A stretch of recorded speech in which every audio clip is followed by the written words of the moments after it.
Welcome to the Greening of Greenville kickoff.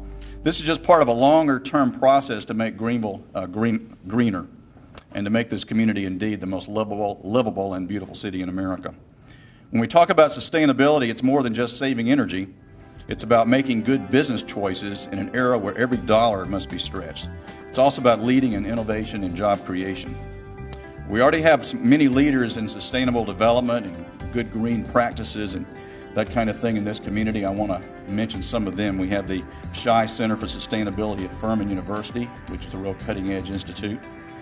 Clemson ICAR, which is a leader in many of these sustainability elements we're going to be talking about in green energy and alternative energy. Here at the city, in the last several years, we've taken very seriously our role to extend and expand green space in the city with Falls Park and what we've done on the river, as well as a new $1 million reinvestment in Cleveland Park and many other efforts to expand green space and livability in our city. But we also in this community have many companies, many members of the corporate community who have taken a leadership role, not just in Greenville, but indeed in the entire country. That begins with General Electric, which we're so proud to have as a major part of our community with some 3,000 employees here creating wind technology that's used around the world. Hubble Lighting, which sits so proudly on Interstate 85, a leader in LED lighting, which you'll see soon in our downtown pilot project on Main Street. And all that, of course, is in cooperation with Duke Energy, which is doing many elements of this program you're going to hear about. Those are some of the bigger players, nationally known players here in Greenville, but we also have a lot of other smaller businesses, perhaps, startups in this field that I want to recognize.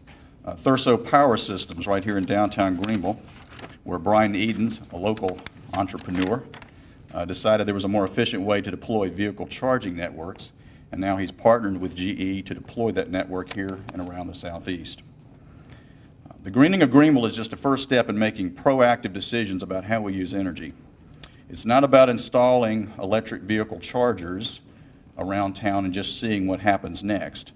In cooperation with Enterprise Rent-A-Car, you'll hear more about this in a moment, we will have vehicles in our market that will use more than 30 recharging stations that have been installed around the community. These electric vehicles will be at the airport for use by visitors, and local companies will be leasing them as test vehicles for their fleets. More than a dozen companies have now signed up for this program and pledged to be involved in this very innovative EV pilot project. And finally, you're going to hear a lot today about Duke Energy and what they're doing here in the city of Greenville in its pilot Smart Building Advantage program. This program also has signed up a number of folks to participate, signing up almost a dozen building owners for energy audits and some of the first smart metering programs in South Carolina. We're going to hear about all these programs today. There are many others, and there'll be many opportunities for people to participate. I've been told that if I don't read this website out, I'll be crowned over the head. So there is a new website for more people to participate in these amazing, creative pilot programs that are going to take place right here in Greenville, South Carolina. For more information, you contact www.greeningofgreenville.com. Well, that's easy. Greeningofgreenville.com for a list of these programs and ways you can get involved. Greenville County is really glad to be a part of this, which goes back to November of 2002 when County Council adopted an air quality resolution and entered into an early action compact with the counties of Spartanburg, Anderson, the EPA, and DHEC. We were getting proactive at that time, and I believe Senator Phil Shootman, before he became a senator, was a chairman of one of the joint committees, or the joint committee that spearheaded this early effort at air quality in Greenville County, which today's announcement is so essential to achieving. The bottom line is that when we achieve higher air quality standards, we bring in jobs, investment, quality of life's better. When our air quality goes down and we're below the standards, we lose jobs and bad things happen. So it's very important that we do everything we can to protect and improve our quality of air. In March of 2004, Greenville County Council adopted the air quality measures proposed by the Upstate South Carolina Air Quality Steering Committee Early Action Compact. And here again, Senator Shootman and his colleagues on that committee played a vital role in developing those standards and presenting them and making those recommendations, which were adopted. One of the measures that came out of that for Greenville County was our Spare the Air campaign in Greenville County. And the person responsible for administering and leading and hands-on day-to-day for that is Sandra Udisi at the county. Raise your hand, Sandra. Thank you very much. Sandra does a wonderful job of Spare the Air, everything from recycling to educational programs in our schools. You might have seen the lawnmower exchanges, the composting barrels and so forth like that. Sandra does all of that and much more for Greenville County and for our citizens. So that brings us up to today's announcement, which we're very excited about. The county is a participant. The county square is going to be a location for one of these chargers, and this is another step forward, a very tangible step in a series of steps that we hope to see evolve out of this to help us maintain our clean air in Greenville County, continue the progress that we've made in our quality of life and our jobs and our economic development. Well, it is a pleasure to be here, and as Mayor knows, I now call Greenville home for about a year now, and I have told him repeatedly that this is truly the nicest place that I have ever lived. My husband and 3 children and I have been so amazed at what Greenville has to offer. It is truly a hidden gem. The parks, the vibrant downtown, the progressive, forward thoughts of the community about air quality, and I think all of this culminates with the greening of Greenville. And Duke Energy is very pleased to be a partner with the city and in particular, 7 of our customers who have signed up for the Smart Building Advantage program. That program, and I'm going to have to flip to my notes here. Let me first talk about the customers. CBRE, the FURMAN Company, FRI Management, Centennial American Properties, TIC Properties, Greenville Hospital System, Veride Properties, and FURMAN University. These customers, citizens of this community, are leading the way with Duke Energy in our Smart Building Advantage program. This program consists of energy assessments, lighting, HVAC upgrades, controls, all of this to help our customers manage their energy use. Why? Well, air quality, we talked about. Cost. It is a rising cost environment. It is becoming increasingly more expensive to generate power. Fuel costs go up, but also to modernize our system. And we are at a point in our evolution as an industry where we are having to replace aging infrastructure, power plants that are 40, 50, 60 years old. Well, we have a number of different options we can do. New nuclear is one of them. Advanced clean coal, natural gas, renewables, but energy efficiency also has to be part of the equation. And so this effort is one that allows us as communities, as individuals, to take control of our energy cost, and it is a village effort. And at Duke, we have recently launched a utility program. If you go to our website, it's YOUTILITY, I think I got that right.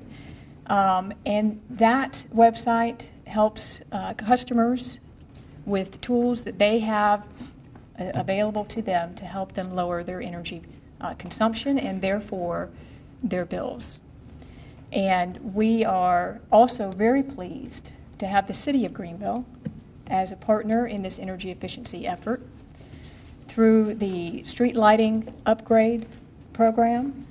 Street lighting across our system is a significant contributor to energy use, and Greenville is leading the way to show that with higher efficiency bulbs, we can reduce the carbon footprint of the city itself, but at the same time maintain the security of the street lighting for our citizens. So we thank you, Mayor Knox, for your leadership, and we hope that this Greening of Greenville project is a model for our other South Carolina communities. We think it is, and as president of Duke Energy for South Carolina, I'm very excited to start this program right here in my hometown.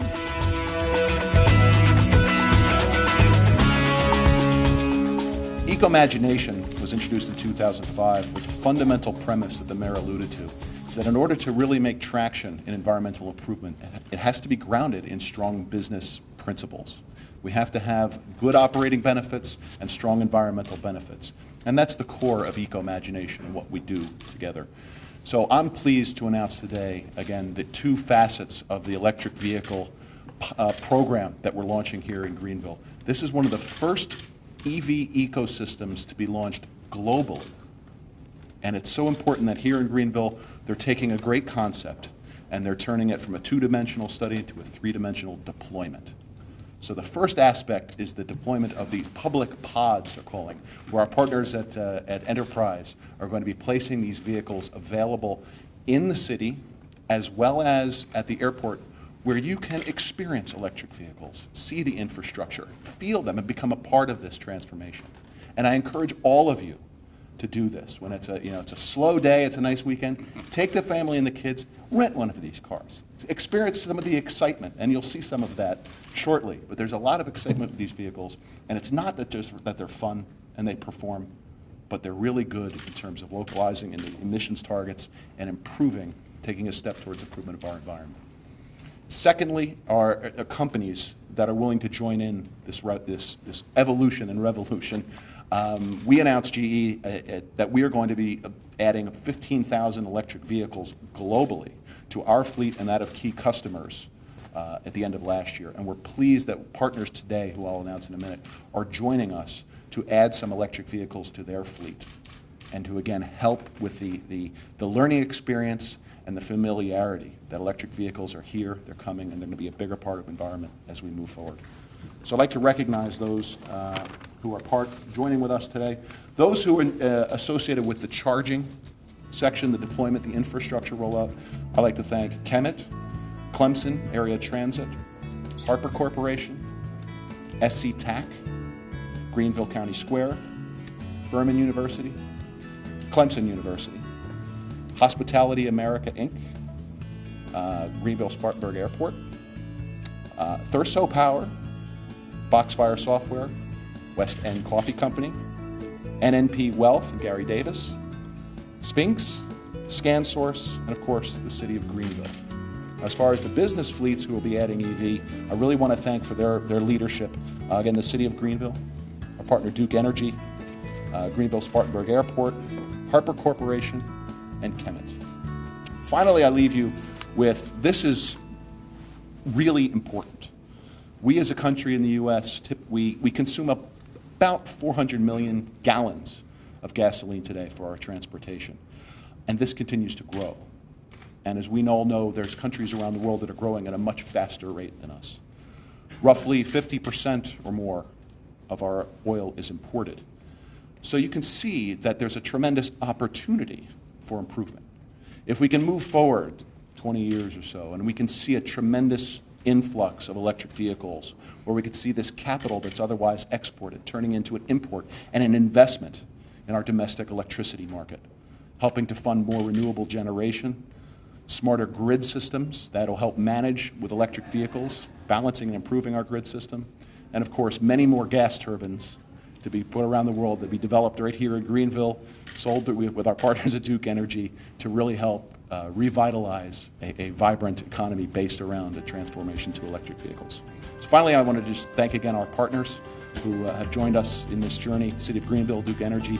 Working together, we can make these ecosystems happen.